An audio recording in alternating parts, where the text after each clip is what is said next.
Essa semana, uma aluna veio falar comigo sobre se é viável investir em ETF. Isso foi muito gratificante para mim porque eu só dei 2 aulas sobre esse conteúdo para essa turma e eu não falei de ETF. Então, a aluna foi atrás desse conhecimento. Para mim, esse é o papel do professor, que é não simplesmente transmitir o conhecimento, mas de estimular o aluno a ele próprio procurar o conhecimento. Então, ainda mais essa questão de investimento, que hoje eu considero como um dos pontos fundamentais, não só para o desenvolvimento pessoal, junto com o desenvolvimento patrimonial e também emocional das pessoas, mas também para o próprio país, né? Já tem uma playlist no meu canal que eu mostro com estudos científicos que quanto mais as pessoas se interessam pelo mercado financeiro, mais o próprio país se desenvolve. E antes de acompanhar aqui a sequência desse vídeo, de eu responder se é viável ou não o ETF, não deixe de curtir, compartilhar, se inscrever e comentar aqui no canal. Então, é bem interessante também porque quando eu estava no ensino médio, nunca me foi falado sobre investimento.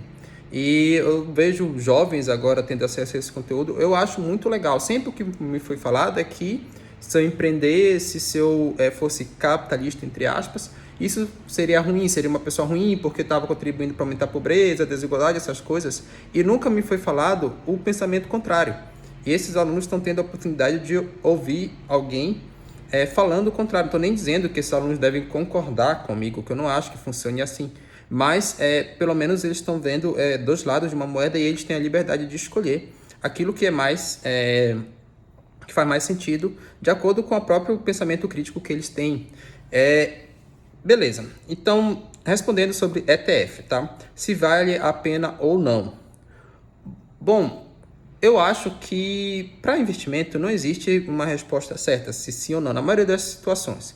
Então, o ETF, em muitas situações, ele vale muito a pena. Se nós compararmos, por exemplo, com um fundo de investimento, porque, primeiro, o que é um ETF? É um conjunto de ações pré-estabelecidas, por exemplo, que acompanha um índice Ibovespa, um índice de companhias elétricas, um índice de companhias de banco, enfim.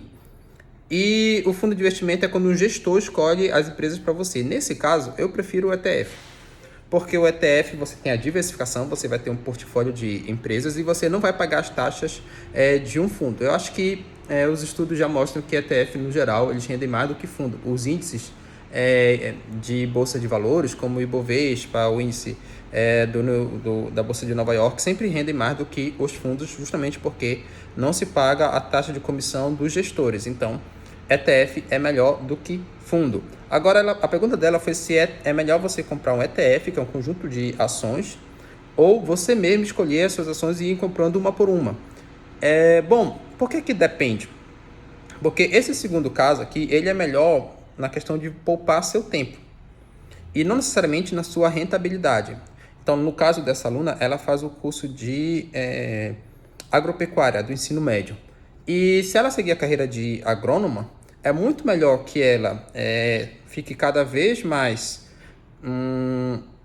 com habilidade de agronomia e se torne uma agrônoma melhor, tenha retorno financeiro melhor, do que focar tanto em investimento. Então, só com o básico de conhecimento de investimento, que pode ser sim um ETF, tá? Legal.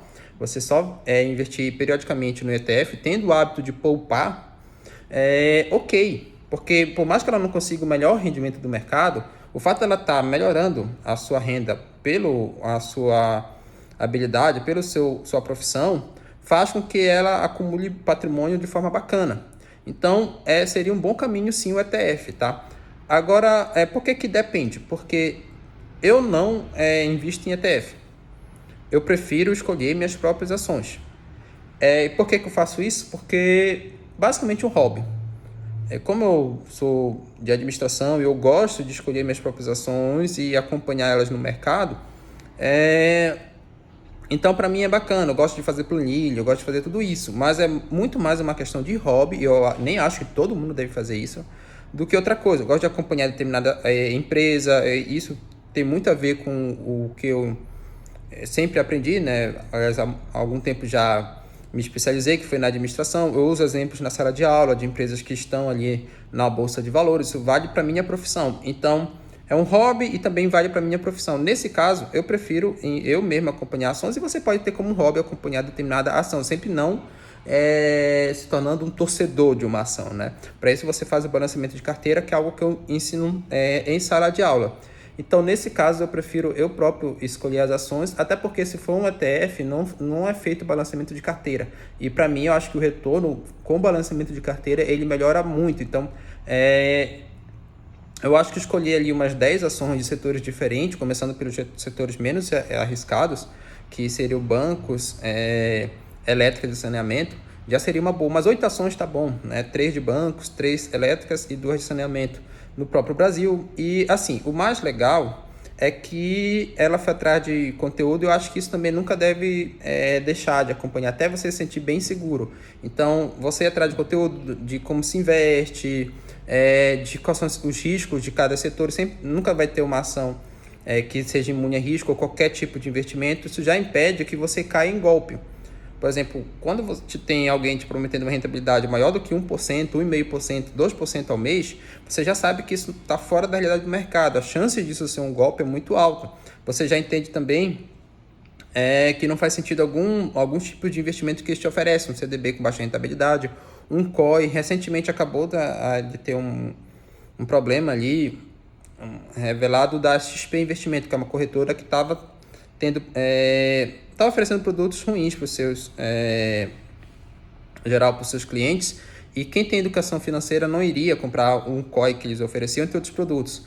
Então isso também lhe ajuda nesse sentido. E o principal aprendizado, pessoal, não é o retorno que você pode ganhar com o investimento. Porque geralmente, por exemplo, meus alunos do ensino médio, a maioria, não vou falar todos, não tem tanto dinheiro, que é a realidade do Brasil. Então não tem tanto dinheiro, estou falando assim, o que seria muito dinheiro? Na casa de mais de 100 mil reais, por exemplo. Né? Nem isso é considerado tanto dinheiro assim no mundo do mercado financeiro. Geralmente se começa com pouco, 50 reais ali do pé de meia. Então, se você perder ou ganhar dinheiro, não vai ser muito. Se você investiu 50 reais e a ação dobrou, você vai ganhar só 50 reais. Então não é o dinheiro em si que você está investindo, é pelo conhecimento. E aí, quando você investe pelo conhecimento nessa fase inicial, é claro que com o tempo você vai ter como investir mais dinheiro e vai conseguir sim um retorno financeiro bacana, mas o principal objetivo ali é você, de fato, aprender na prática, aprender como ir lá numa corretora e operar, acompanhar a movimentação de mercado, ver quais são os setores, tudo isso que você vai aprendendo aos poucos. O próprio maior investidor do mundo, Warren Buffett, quando começou a investir, perdeu dinheiro no primeiro dia. Mas ele não continuou, ele continuou investindo, porque o objetivo dele era o conhecimento e não o dinheiro.